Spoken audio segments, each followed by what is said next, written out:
네, 안녕하세요. 안녕하세요. 네, 오늘부터 환경공학 수질 파트부터죠. 수질 파트부터 이제 시작하게 될 평혜림이라고 합니다. 만나서 반갑고요. 오늘 시작하기 전에 제가 대략적으로 이제 공부하시는 방법이나 수업 진행 방법에 대해서 잠시 설명을 드리고 그 다음에 수업을 바로 진행하도록 할게요. 첫 번째로는 이제 환경공학을 준비하시러 오신 거잖아요. 그쵸? 준비하시기 지금 시작하시는 건데 어떻게 구성되어 있는지를 조금 알아두시면 도움이 되실 것 같고, 물론 공부를 시작하시기 전에 각자만의 방법으로 다 정보를 찾아보시고 어떻게 공부를 하셔야 되는지에 대해서 알아서 찾아보셨겠지만, 그래도 제가 한번 정리를 해드리고 요즘 문제가 출제가 어떻게 되는지 경향에 대해서도 잠시 말씀을 드리고요. 그 다음에 공부하는 방법, 그 다음에 수업의 진행 방식에 대해서 설명을 드리고 수업을 시작할게요. 첫 번째로는 이제 환경 쓰실 필요는 없고요. 인터넷 뒤지면 다 나오는 정보예요. 그래서 환경공학이라고 하면 되게 포괄적이거든요. 뭐 오시기 전에 인터넷 많이 찾아보셨죠? 그러면 환경공학은 제 이름도 많이 찾아보셨겠죠, 그쵸? 그럼 제 이름을 찾아보시면 양이 엄청 방대하다가 대부분 써 있더라고요. 그래서 수업 과정 자체가 이제 양이 많고 수업 그 회차가 좀 많기 때문에 여러분들이 아마 좀 주춤하신 분들도 계시겠지만 환경공학이 어떻게 구성되어 있는지 알고 계시면 왜 양이 방대할 수밖에 없는지에 대해서 좀 이해를 하실 수가 있거든요. 그래서 환경공학이라고 하는 것은 총 시험 문제에 나올 때 뭐 시험은 환경직 공무원 9급, 7급 뿐만 아니라 뭐 연구사 시험도 있고 환경부 시험도 있고 국가직 시험 문제도 있고, 그래서 되게 다양한 분야에서 환경직을 뽑잖아요. 그쵸? 뽑는 과정에서 환경공학이라는 과목 안에 포함되어 있는 과목은 첫 번째로는 수질환경, 환경 뺄게요. 두 번째로는 대기환경, 세 번째로는 뭐 있죠? 다 알고 계시죠? 네 번째로는 토양이라고 하는데 뭐 토양이나 지하수 같은 것들도 토양에 포함이 시킬게요. 뭐 분야를 제가 딱딱딱 나누기에는 수질, 대기, 폐기물 이외에는 조금 애매하기 때문에 다섯 번째는 소음과 진동이에요. 소음, 진동이 플러스가 아니라 소음과 진동 파트가 따로거든요. 그래서 소음과 진동. 그 다음에 여섯 번째는 제가 수업 시간 잘하는 말인데 찌끄러기. 그래서 뭐 우리가 보통 환경공학에 당연히 환경 같은 경우에는 상당히 많은 과목들이 포함되어 있기 때문에 과학기술이잖아요. 그쵸?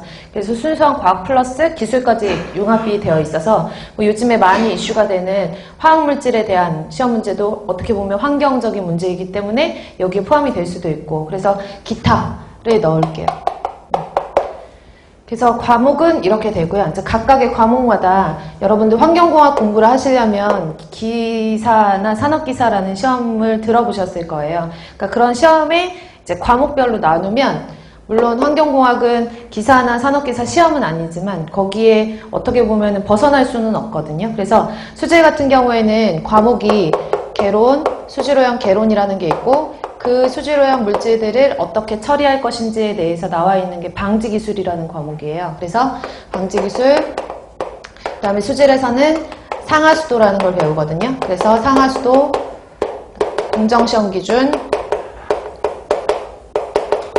법규, 수질오염 관계 법규 이렇게 구성되어 있고, 대기 같은 경우에는 개론, 똑같이 마찬가지로 대기오염 방지기술, 그 다음에 연소공학, 그 다음에 마찬가지로 공정시험 기준.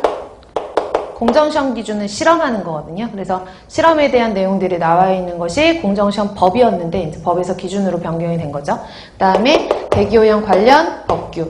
근데 여기서 법을 보시면 조금 이따 설명드리겠지만 법이 하나가 아니라 여러 개가 이제 대기 환경에 관여되어 있는 법규, 수질 환경에 관여되어 있는 법규들이 여러 가지이기 때문에 법만 해도 조금 많거든요. 양이 많고, 그 다음에 폐기물 같은 경우에도 마찬가지로 폐기물 처리 개론이라고 하고, 폐기물의 처리에 대해서 설명을 할 것이고, 그 다음에 뭐 소각, 열회수, 뭐 이런 내용에 대해서 설명을 드리고, 사실 공정시험이나 법규 같은 경우에는 폐기물 같은 경우에는 보통 시험 문제에 많이 출제가 되지 않는 편이라서 이거는 제가 이렇게 언급을 많이 하지 않을 거예요. 근데 어쨌든 폐기물도 공정시험 기준이 있고 그 다음에 관련된 법규가 있다라는 거 알고 계시면 되고요. 그 다음에 토양하고 지하수도 마찬가지로 토양 파트의 개론과 그 다음에 토양을 처리하는 처리 방법, 처리 기술이라고 할게요. 그 다음에 지하수도 마찬가지로 개론과 처리 기술로 나뉘어서 토양이 오염되었을 때 그 토양을 어떻게 처리하면 될 것인가가 거의 대부분 주라고 보시면 되죠.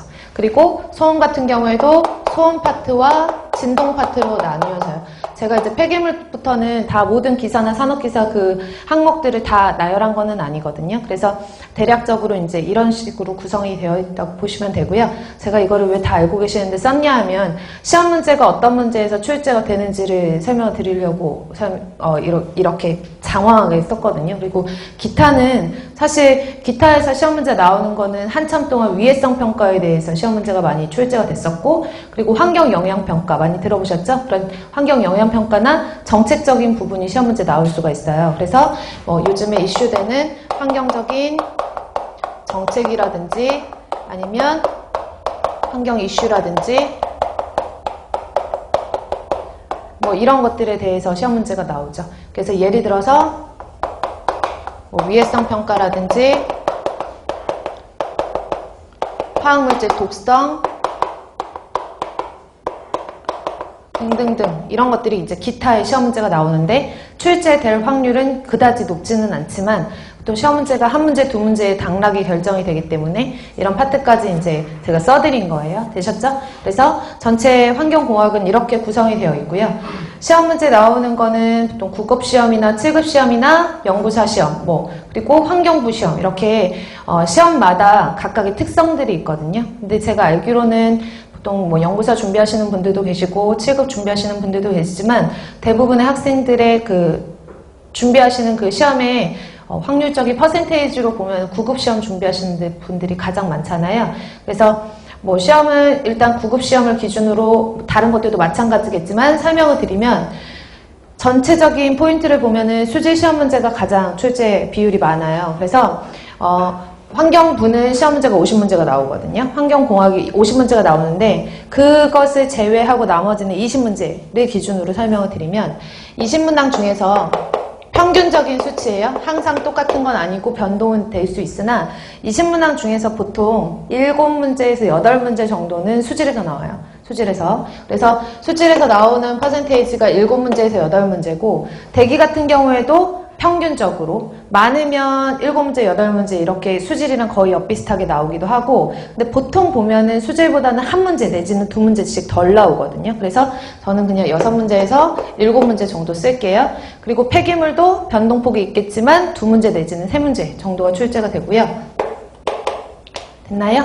그 다음에 토양이나 지하수, 소음, 진동, 기타 이런 것들이 이제 나머지를 차지를 하는데 시험마다 특성이 있어서 어떤 시험 문제에는 토양 한 문제, 소음, 진동 한 문제 이렇게 나오는 경우도 있고 어떤 시험 문제 같은 경우에는 아예 소음, 진동이 문제가 출제가 되지 않는 경우도 있고 그래서 이 기타는 어쨌든 변동폭이 있기 때문에 폐기물, 토양, 지하수, 소음, 진동 요게 환경공학의 가장 이제 기타적인 부분으로 들어가는 거고 얘는 제외를 하고 이 나머지 세 과목이 수질하고 대기 나오는 그 나머지 것들을 대부분 차지하고 있다고 생각을 하시면 돼요. 그러면 제가 항상 강조하듯이 어떤 부분을 가장 중점적으로 공부를 할 것인가, 그쵸? 수질하고 대기를 가장 중점적으로 공부를 하셔야지 되겠죠? 그래서 제가 항상 강조하는 건 수질이랑 대기랑 계속 반복적으로 보셔야 되는 거고 반복보다 좋은 건 없잖아요. 그래서 반복적으로 보시고 자기가 안다고 생각하시더라도 손을 놓지 마셔야 돼요. 왜냐면 사람은 다 망각의 동물이니까 조금 있으면 또 금방 잊어버리거든요. 그러니까 잊어버리지 않게끔 계속적으로 복귀하는 거를 여러분들이 기억을 잘 하셔야 되고요.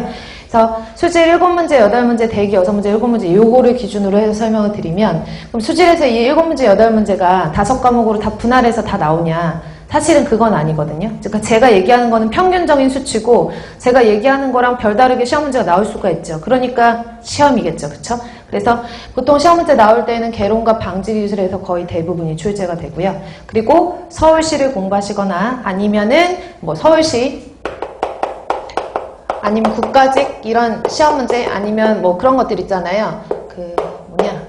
국민안전처에서 시험 보시는 이제 환경직 공무원을 뽑는 그런 것도 있고 아니면은 다른 그러니까 여러 군데에서 제가 알고 있는 그런 지방직 시험 이외에 다른 환경직 시험을 대비를 하실 때 서울시 같은 경우에는 특히나 상하수도 같은 것들이 한 문제씩은 나오거든요.